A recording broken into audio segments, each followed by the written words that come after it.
The global insurance industry is more than a market. It's a movement powered by 3 million professionals around the world.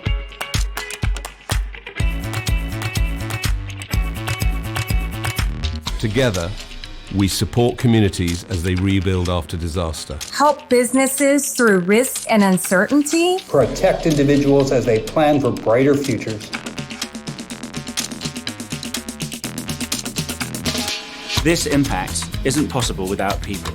That's why we attract, grow, and retain the very best talent.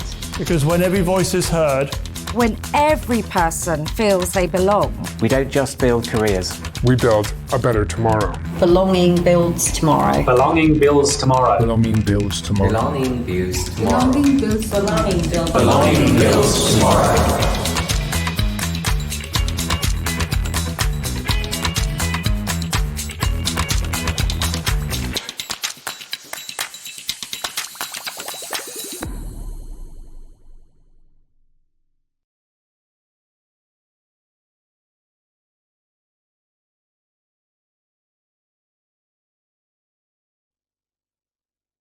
Good morning, good afternoon, good evening, wherever you may be joining us from. Thank you for joining us today. I would like to present to you Rachel Scheinberg, who is the president of Matuki, which offers the Museum of Happiness programs and traveling exhibits to conferences and team building events, as well as workplace wellness programs. For over 20 years, she helped bring mental health into mainstream medicine through her work with health plans and emerging technologies, launching Optum's early digital mental health programs, building strategic partnerships at Amwell, and helping to grow eMindful through COVID. Through her work building new models of mental health for large populations, she has become an expert in how happiness is a powerful force for individual and organizational well-being. Rachel earned her BA from the University of Pennsylvania and her MBA from Duke University. Today, she's going to introduce the second of our two unique Museum of Happiness programs, each designed with games and activities to educate and inspire. Rachel? Great. Hello, everyone, and thank you, Bridget, for that introduction. I am so excited to bring this session where we're going to talk about how to use our gut-brain connection to increase our energy, focus, and joy. Now, before we jump into the content, I would love to learn more about all of you. And we're using a technology today that you can access either through this QR code or the website slido.com. That's SLIDO.com. SLIDO.com. If you use it on a computer, you'll just need to use that hashtag. But just so that you know, this technology does not require you to set up an account, give your credentials, or anything like that. It just allows you to be involved in today's program. And the more you're involved, I think the more fun you'll have as well. So please share where you're located, and then let's see who's representing.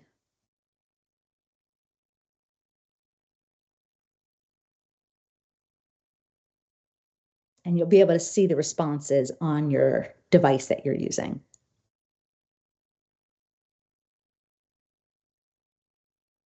Really global representation, Rachel. We're seeing That's Romania, great. Toronto, Right.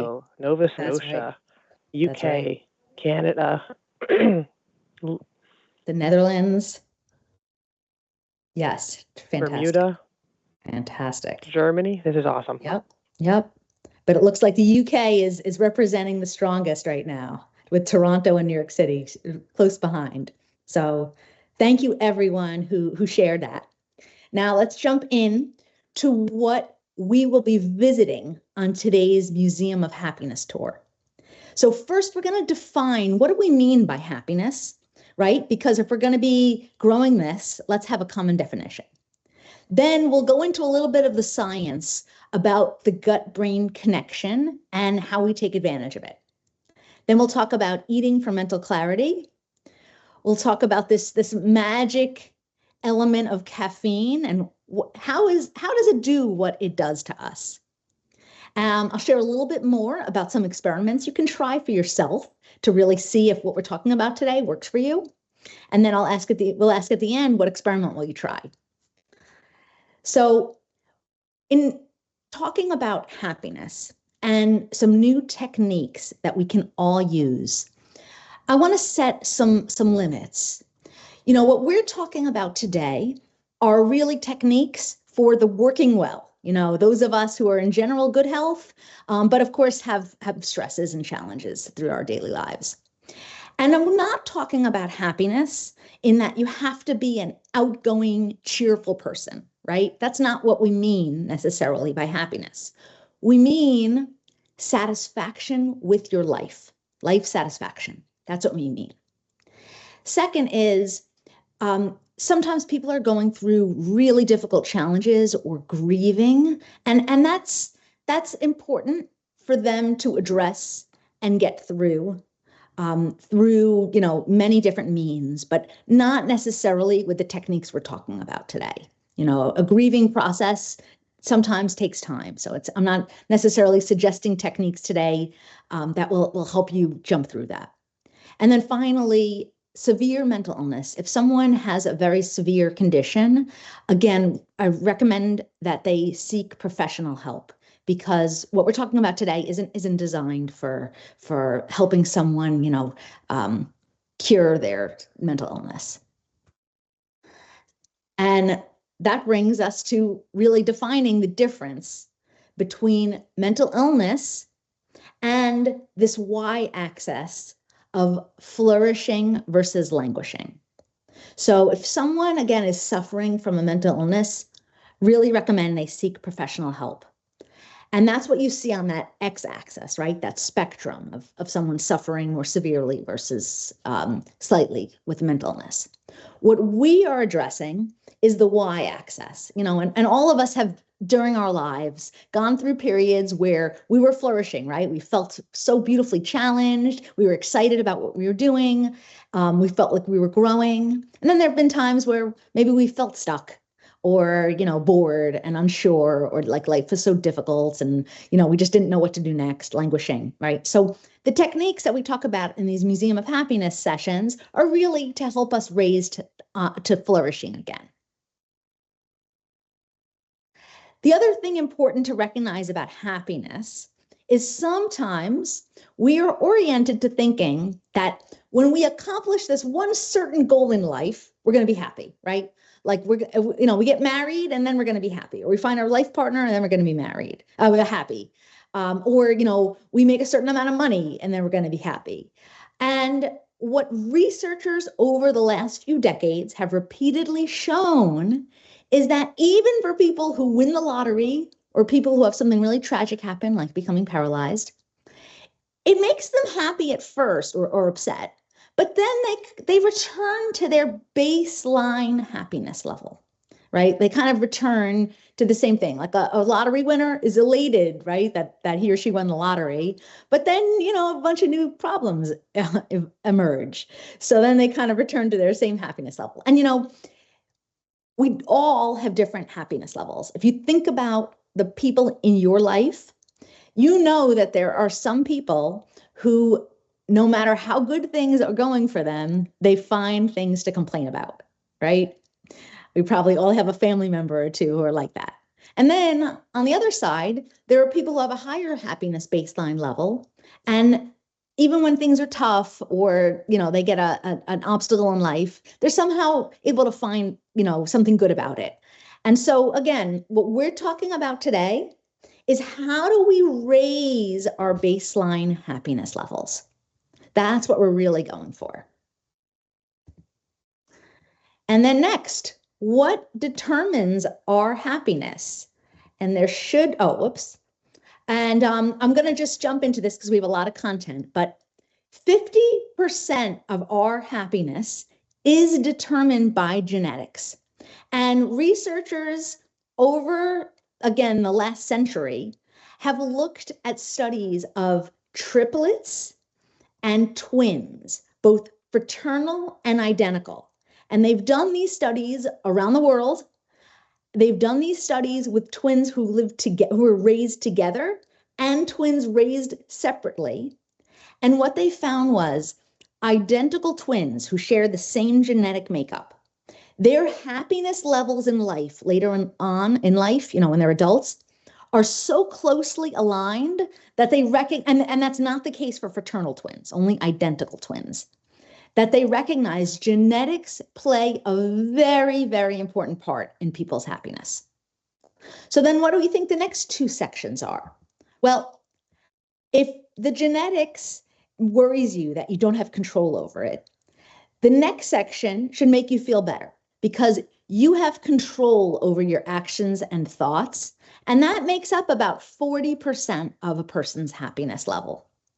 So these sessions, we talk about how can we help our actions and thoughts to support our happiness on a more regular basis. And then finally, external circumstances, they only determine about 10% of our happiness. So that's sometimes counterintuitive, right? Because you're stuck in traffic and late for a meeting and you think, oh my gosh, how could I be happy? This is miserable. This is terrible. But in reality, you could see it two different ways, right? You could see it like this stinks and I definitely need to leave earlier in the future, just in case there's a traffic issue. And you could also think like, well, let me just tell the people I'm meeting I'm going to be late, and then I get some extra time listening to my podcast, right? Or whatever you like, or music, or whatever you like to listen to when you're driving. So there's, the external circumstances, while sometimes it feels like that determines whether we're happy or not, it actually only plays a small part. So now that we've looked at what determines our happiness, let's talk about why. Why should we even focus on happiness, right? I'm sure everyone on this call leads a very busy life, maybe taking care of others too, besides yourself. So isn't it frivolous to talk about happiness? Well, let's discuss why it's not frivolous, why it's actually really important. First reason, a meta-analysis of 160 studies shows that having a more positive outlook in life and feeling more satisfied in life actually helps you live longer. And not just living longer by a little bit, but living longer by 7 to 8 years on average from all these studies. And that's an important reason, right? Next, having a more positive outlook can actually help you be more successful. So Martin Seligman, who's considered sort of the father of positive psychology, he's a researcher at the University of Pennsylvania. He led researchers doing a 5-year study of US Army soldiers. And what they found when they surveyed these folks when they were coming into the service, and they interviewed them on their life satisfaction, and then 5 years later, looked at their performance in the Army, they found the top 25% of people who recognized high life satisfaction had earned 4 times as many awards as people in the bottom 25% of life satisfaction. So again, that is strong evidence that feeling happy and feeling satisfied with your life can help you be more successful. And then next, what we're looking at here is actually based on research done by the company Indeed that looks at recruiting and helping companies around the world. And one of the measures that they ask about is workplace well-being. So they ask employees, do you feel your employer supports your workplace well-being? So it's not exactly happiness, but it's a measure of feeling like other people are supporting you, right? And supporting your happiness. And when they look at the top 100 companies for workplace well-being, and they look at and these are public companies, obviously, they're looking at their stock price over 3 years, and they average them, that's the pink line. And we're comparing it to just the S&P 500, 500 biggest companies in the US, and the NASDAQ, right, tech companies. And what you see are the companies that got the highest ratings for workplace well-being earn the most money during this time. So, if you work in HR or you want to help your company support your employees' happiness more, this is a really great piece of evidence. And if anyone wants this slide or this data afterwards, you see my email at the bottom, or my website at the bottom of my name. Please reach out to me. There's also a chance at the end. Okay, so now let's jump into this topic, right? How can we use food for more focus, energy, and joy? So to get everyone involved, please share some of your favorite energizing foods and snacks and meals. And I'm wondering if we're going to have really colorful answers given the variety of locations we're from.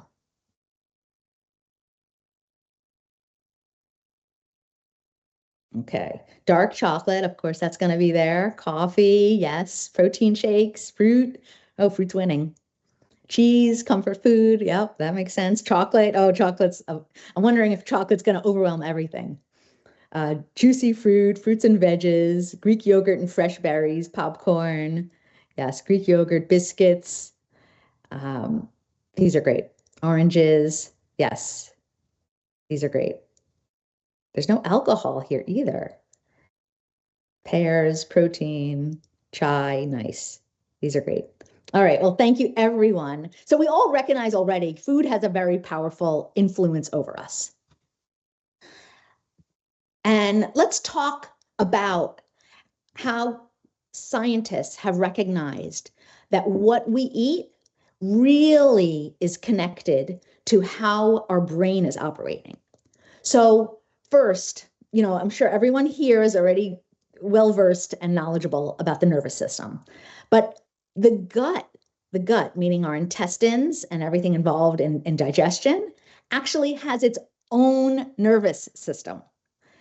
There's that many different mechanisms and cells to develop its own nervous system. Second, there's a key nerve that actually links our gut and brain. And then finally, our microbiome has 100 trillion microorganisms, right? There's so many things involved here that are impacting our nervous system and our brain, right? So how can we use this to our advantage, given this strong connection between our gut and our brain? So number one, the gut bacteria produce neurotransmitters, and a healthy gut produces a better mood, sharper focus, less stress. We all know too the ills of inflammation, right? And how that can actually also result from eating the wrong foods for our gut and impair our brain function. So let's play a little game before we jump in to learning about what kinds of foods support our gut versus not. Okay, so everyone get your slido.com if you're using it on a desktop or your phone, because I'm going to show the QR code so that you can play along. So which one is the gut hero and which one is the villain? So please, using the Slido, vote for the one that you think is the gut hero.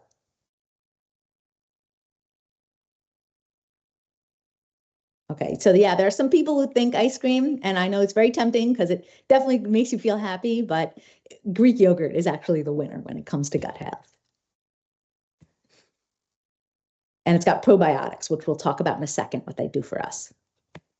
Okay, next, which one here is better? Sourdough or white bread? All right, everyone looks like everyone got this right. It is sourdough. And again, that's because the fermentation process boosts the microbiomes in our gut. Next, diet soda or kombucha? Which one's better? Okay, there are some diet soda fans, but everyone pretty much got it's kombucha, right? And that's because it's got probiotics and polyphenols, which we'll also talk about what they do for us. And we'll talk about what's the difference between prebiotics and probiotics. Okay, and then next, a high protein bar or bone broth? Which one's better? So far, a couple votes for the high protein bar, but most people saying bone broth. Okay, it is bone broth. right? It supports our gut.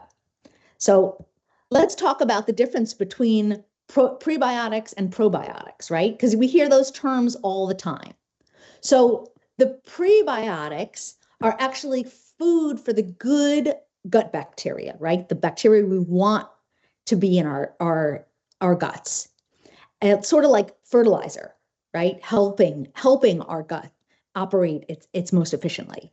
And then some of the foods that have these prebiotics, you can see here, garlic, onions, bananas, asparagus, leeks, right?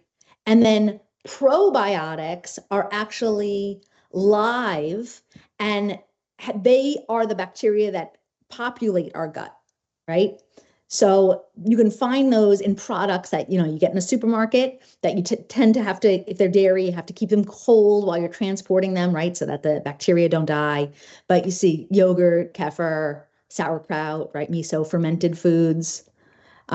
So these are probably things you've seen many references to, but, when it comes to prebiotics and probiotics, you kind of get confused.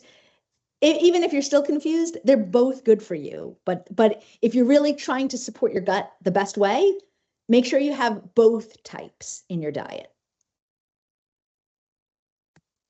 Okay, and here's just some more examples of things that are good for us. And I added polyphenols, which again, just help strengthen the efficiency of your gut, and fiber, which I don't have to get into, but obviously it helps move things through your gut, right? Because that is very important as well.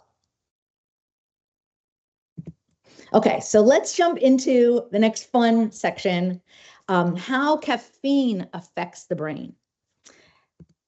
So the first point I want to talk about is there is a strong correlation between coffee and happiness. What you're seeing of these countries listed are the top 10 countries on the World Happiness Scale ranking. And when the World Happiness Scale, which we'll talk about some data from later on, but that's research done by Oxford and Gallup. And they look at different measures of happiness around the world to then identify what countries have the happiest people, right? So these 10 down here are what are ranked in the most recent year as the happiest countries. Finland being number 1, Austria being number 10. The numbers that you see in the blue bubbles are actually countries' coffee consumption by capita, okay? So which countries drink, oh wait, you know what? I'm saying this differently. I'm sorry, I just confused everyone. Let me go back. What you're seeing in the yellow bars are the top 10 countries by coffee consumption. And what you're seeing in the blue bubbles are their happiness rankings, okay? So Finland is number 1 for coffee consumption and for their happiness in the world, right? And then in terms of coffee consumption, Norway is number 2, right? And then you see they're number 7 on the World Happiness Rankings. But all top 10 coffee consumers happen to be in the top 20 of happiest countries. So there is you could say there's a correlation between coffee consumption and happiness. Now, how does caffeine do what it does to make us feel happier, or any other ways it does, more alert, So there is a molecule that it actually is blocking. So adenosine is a molecule that our body normally produces that makes us feel tired. And what caffeine does, caffeine actually blocks this adenosine molecule. So the molecule that normally makes us feel tired, part of our healthy process, right? Caffeine blocks. So the adenosine receptor can't take in adenosine because it's got caffeine blocking it, right? The other thing is caffeine, you can see here, is a smaller molecule, right? So it also means that on that same receptor, there's room for dopamine to land. And if you've ever studied any neuroscience, you know that dopamine is actually one of those molecules or one of those elements and neurotransmitters that makes us feel happier. So again, the caffeine molecule blocks adenosine, which adenosine normally makes us feel tired. Plus, it allows dopamine to land in the same receptor, making us feel happier. So if you're ever curious how that worked, now you know. And I know that there are people out there who say, caffeine doesn't have any effect on me, right? Or caffeine might make me more alert, but doesn't necessarily make me happy. And that's true, right? We're all different. But this is the mechanism by how it's impacting our brain. Does make us feel happy. Okay, so then people always say, how can I use this effect? How can I use this effect to my advantage, right? And I know everyone already, we're all adults, right? Everyone has their routines when it comes to caffeine. But when you look at the science, here's what's recommended. It's actually recommended to wait to have caffeine until mid-morning, not necessarily first thing when you wake up. Again, not saying you can't have it first thing when you wake up, but just if you wanted to maximize the effect, having it mid-morning is the time. And then, of course, not overdoing it, right? Just having 1 to 2 cups or 200 to 400 milligrams of caffeine on a daily basis. And then, again, not right after waking and avoiding caffeine after 2 p.m. so that it doesn't impact your sleep at night. So maybe things you've heard before, but again, this is just based on science. Okay, so now let's get into some more of those world happiness research findings. When these researchers who've been looking at happiness on a global level since 2012, when they ask their questions that determine happiness, right, they actually have been criticized that their questions are very Western oriented, right? Because Gallup is in the US, Oxford's in the UK. So again, they're criticized that their questions are very Western oriented. So this year, in this year's rankings, they added a new question. And what they found was this question, this behavior that they asked about, is more highly correlated with people's happiness than anything they've asked before, right? Meaning the answer to this question really determines whether someone's happy or not. So what do you think the behavior is that is the most highly correlated with this, with happiness?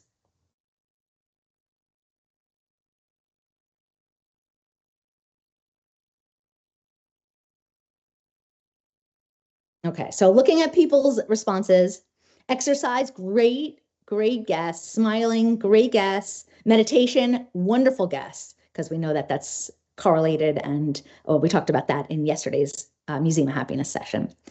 Mindfulness, helping others, yes, these are all things that are correlated. Social interaction, they're all correlated. Socializing, giving, health, relationship building, connection, all correlated with happiness, but not the one behavior that I'm talking about that's in this question. Good sleep, family time, hugs, yeah, these are all, waking early, these are all great guesses. But what is the one behavior that is so highly correlated with happiness? Oh, sorry, I should have put this Nourish to Flourish before. Okay, it's this, which specifically is eating with others, eating your meals with others. So they asked people around the world, in the last 14 days, how many of your lunches and dinners have you eaten with others? Right? So that's 14 meals.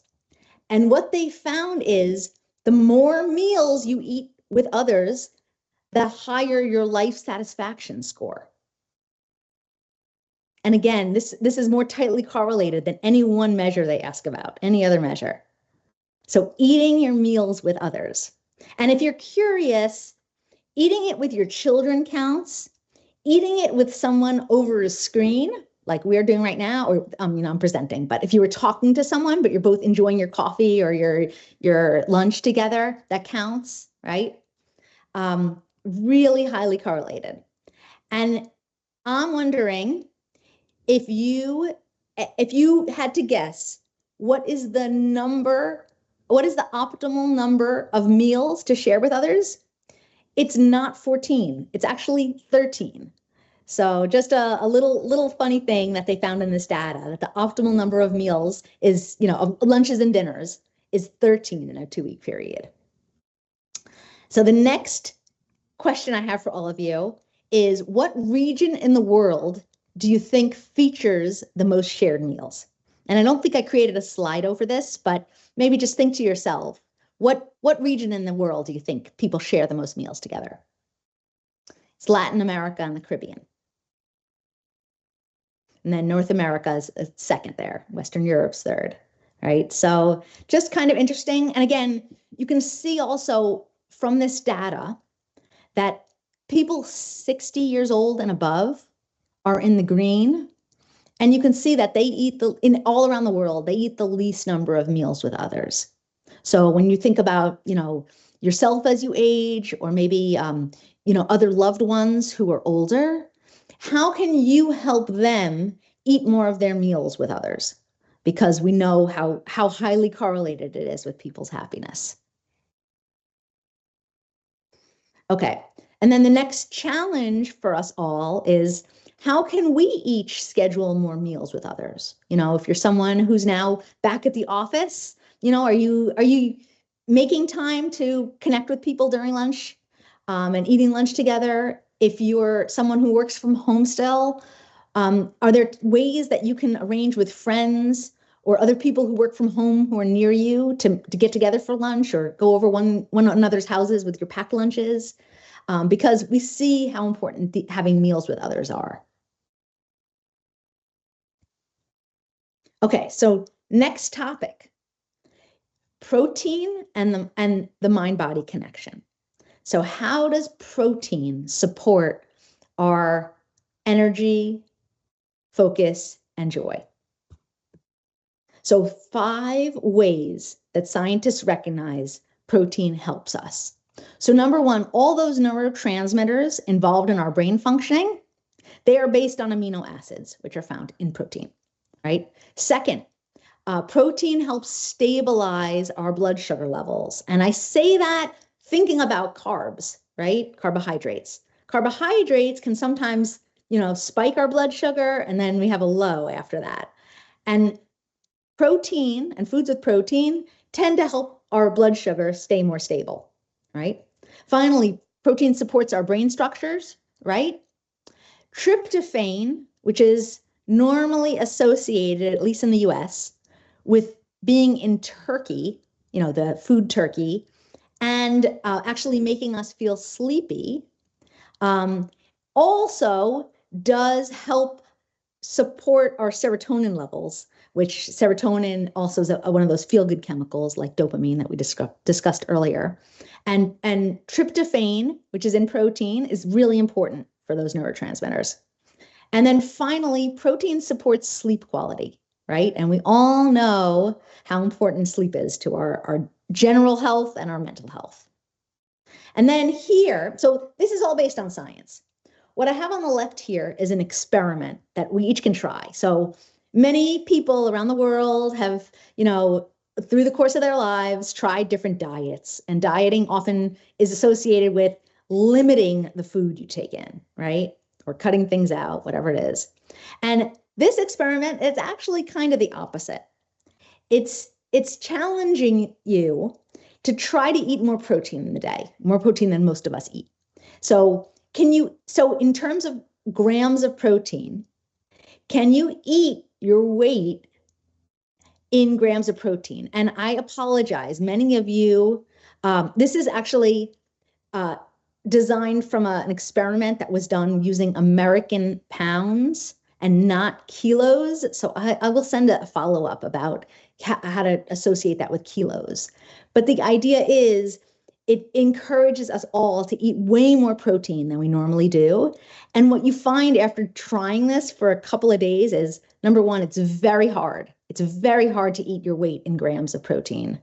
You have to add protein powder a lot of meals. It's very hard, but also you don't feel hungry. You don't feel deprived. So just an experiment to try. And again, I should have done that kilo calculation. I apologize. Okay, finally, we can't get through this whole presentation without talking about the mind-body connection and using it to make sure we're eating things that really nourish us, right? So first thing is eating regularly throughout the day, because we all know if we don't eat and we get starving, right? It's distracting, it's not good for us. We then maybe sometimes eat foods that aren't good for us, or we binge, right? So eating regularly throughout the day, and that's common sense, right? Also, setting up your environment for success. And what I mean by that is if you're looking at this presentation thinking, I want to eat more foods with prebiotics and probiotics, have them in your refrigerator. Keep them in your refrigerator at your office, right? Keep foods around that support you. And the negative would be, don't keep too much junk food around, right? The other thing is if you have others that you live with, whether it's your kids or other people, and they have junk food, keep that maybe in areas that are less visible to you, right? So that every time you open the fridge to get something healthy, you're not looking at a plate of cookies or a plate of biscuits. So that's really important. Just, set yourself up for success with regards to your environment. Next is practice mindfulness. And, whether that's trying to meditate on a daily basis or going for a walk for a few minutes each day without listening to any music or podcast or anything. More importantly, when it comes to eating, don't distract yourself with TV or screens or even doing work while you eat. Actually take the time to eat and enjoy your food. It makes a big difference in how you feel later on and how you feel about what you're eating. And again, I encourage that as an experiment for you too. If you're someone who there's certain meals you tend to eat by yourself, so you watch a TV program or you watch, things on your phone, or you review your work, try to actually just take a few minutes to focus on the food and see what that does for you. And then finally, many people around the world eat for certain emotional reasons, right? And it could I'm not talking about, your partner just broke up with you and you're downing a pint of ice cream. I don't mean that. I just mean sometimes we're bored or we're stressed or we're procrastinating so we go for more snacks, right? Recognize that and practicing mindfulness on a regular basis will actually help you catch yourself in the act, because you'll look at a project you have to complete and you'll think, oh wait, I'm not ready to do that. Let me go get something to eat before I do that, right? And then you might catch yourself on the way saying, oh wait, I'm just procrastinating. I don't really need a snack. I'm not really hungry. Let me just get that project done, right? So making sure your emotional needs are met. And again, I don't mean extreme situations. I'm just talking about the daily habits we sometimes have that we can always improve. Okay, so now we're ready for the Q&A session. And that's the Slido you see on the left. And on the right, you see actually a separate just survey or comments, anything you want to share with me privately, that's available on the right. But the Q&A is for a general Q&A session for all of us.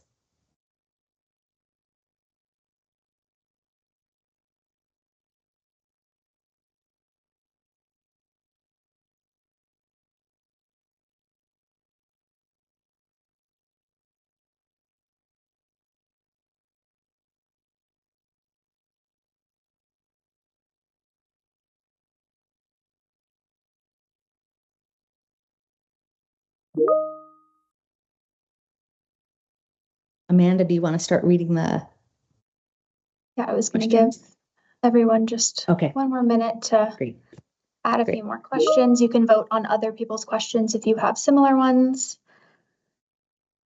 One of the top ones right now that came in earlier was when you were talking about genetics, and this person was asking if they're pre-programmed by genetics to be more miserable or happy. So yes. You are, we talked about that. We all tend to have a baseline happiness level. So your genetics play a big part in whether you're someone with a lower baseline level or happier baseline level. But then the next part to that is you, regardless of your genetics, you have control over your actions and thoughts. So if you know that you have family members who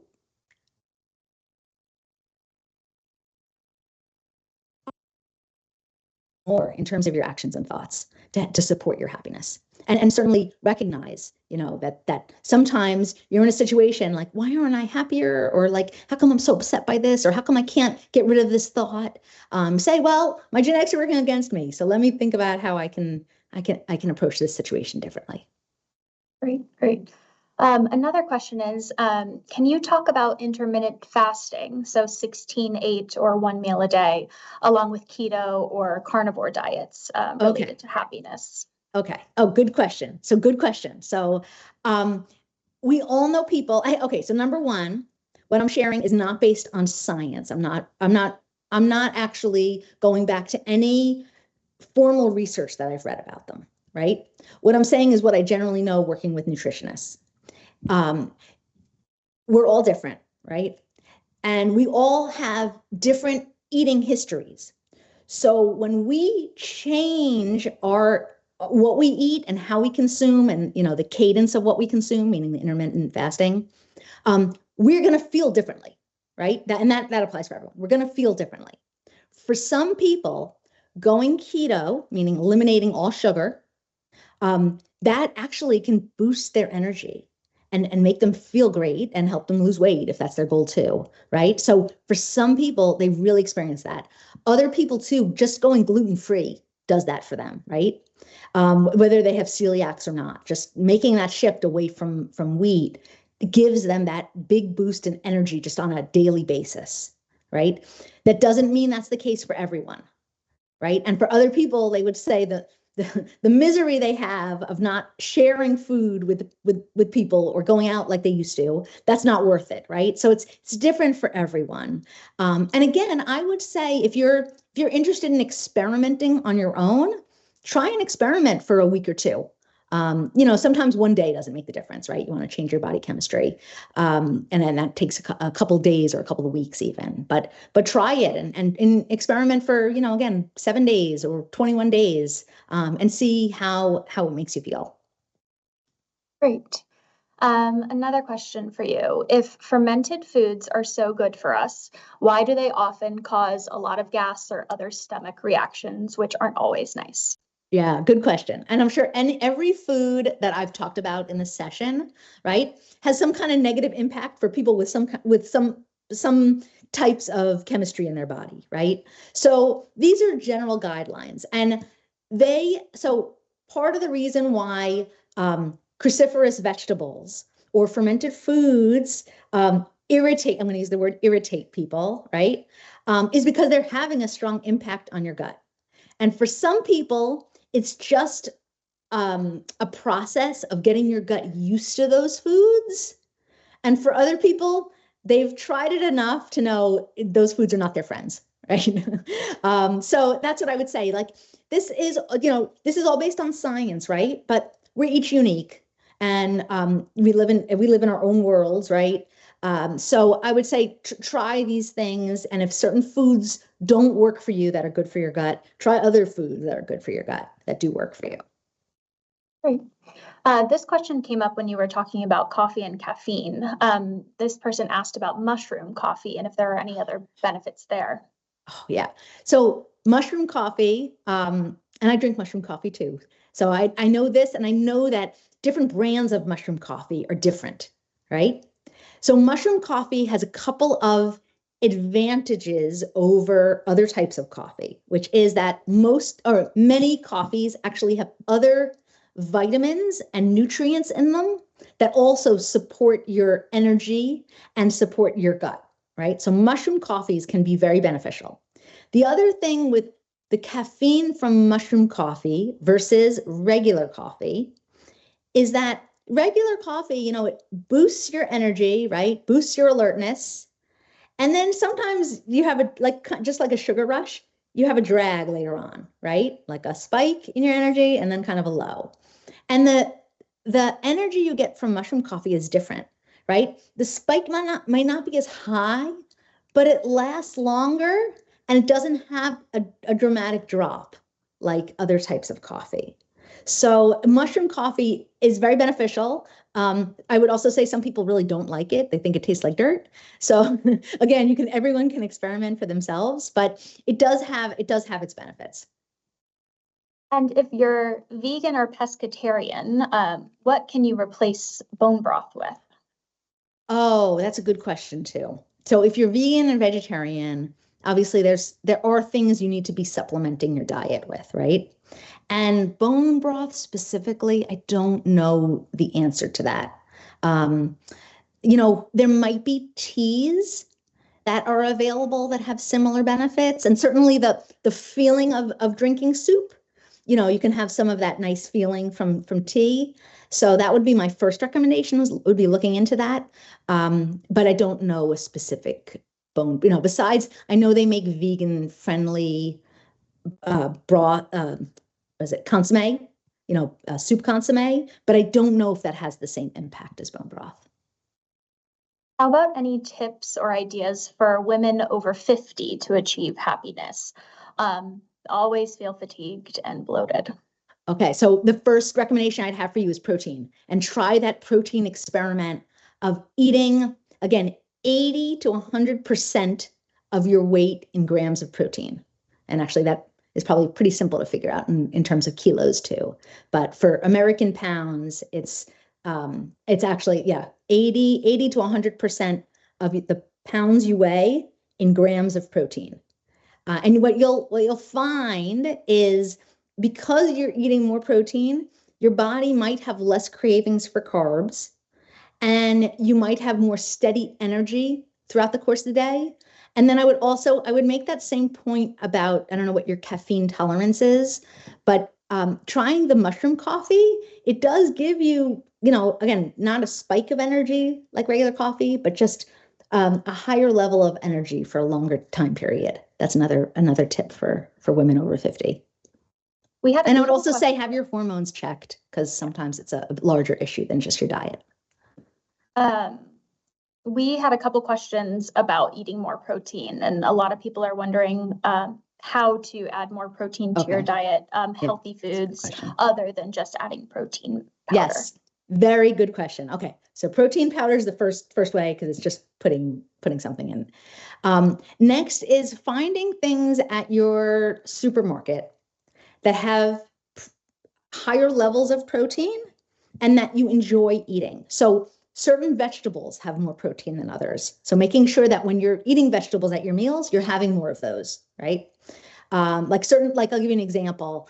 Darker lettuces have protein in them, whereas a romaine or an iceberg lettuce has a lot less nutrients in it and certainly less protein, right? So that's one example of just sort of like replacing what you're buying with things that have higher protein. Next is, when you look at what you're eating during the day, what are the things that have zero protein? And can you replace them with things that have protein? And again, that could be a piece of cheese instead of the popcorn you eat mid-afternoon, right? Or if you're having an apple, let's say, can you add something with protein, like some nuts with that? Or just different ways of doing it. Some nuts have higher protein than other nuts, so maybe experimenting with the nuts you're eating. There's a lot of different ways to look at it, and you can sort of challenge yourself. You can Google it, or use ChatGPT also to figure out what's the right mix of proteins for yourself, or that are things you like. Another tip is also replacing some baked products you use with, instead of using wheat flour, using almond flour, which is something people who are gluten-free are used to doing, but almond flour has much higher protein than wheat flour. So it's a way to try it that way as well. Some people, these are more of just comments I want to share. Some people shared some bone broth alternatives. So seaweed broth, miso broth, mushroom broth, fish stock, seafood broth, veggie broth. And then another person shared more of a comment saying that when they were working with a bodybuilding coach, eating protein at or above their body weight kept them feeling great. So shout out to ground turkey, this person said. Nice. And then something you brought up in one of your responses to another question was cortisol. And so someone's asking if there's a link between cortisol and happiness. There is. There definitely is. People who don't have the right levels of chemicals in their body can't be their happiest, right? So there are people who have depleted cortisol levels and they're tired all the time. And of course, that's going to impact their happiness. Your cortisol levels go up when you exercise. And a lot of people, again, not everyone, but a lot of people feel really good when they've exercised. So there is a direct link with cortisol and happiness. More questions about coffee. What about coffee before eating anything? That sustains hunger management, but what repercussions does that have? Oh, okay. So I've actually learned people are not recommended to have, if they take a daily vitamin or a medicine, they're not recommended to have coffee with that medicine or vitamin because it blocks absorption. Okay. So I wouldn't recommend having coffee right before meals for that reason. I would recommend instead having coffee as a mid-morning or mid-afternoon snack. And would you They also say, wait, one other tip too. Yeah. Coffee can stain your teeth. So they also say have water next to your coffee so that you can just sort of flush your mouth out so that it doesn't stain your teeth. Yeah, that makes sense. Mm-hmm. Is drinking black coffee more healthy than drinking coffee with milk? I don't know that it's more healthy. It's certainly lower calorie, right? And if you're someone who has issues with dairy, then it's certainly going to impact you less. It's also less expensive if you're someone who's getting coffee at a coffee bar. Just drinking straight up coffee is usually less than a fancy drink. So that can help that way too. Yeah, I can attest to that with my $11 coffee this morning on the way into work. So, and then this question came up when you were talking about the mushroom coffee, asking if different types of mushrooms, like lion's mane, reishi, I think is how you pronounce the other one, fall into the areas that you spoke about.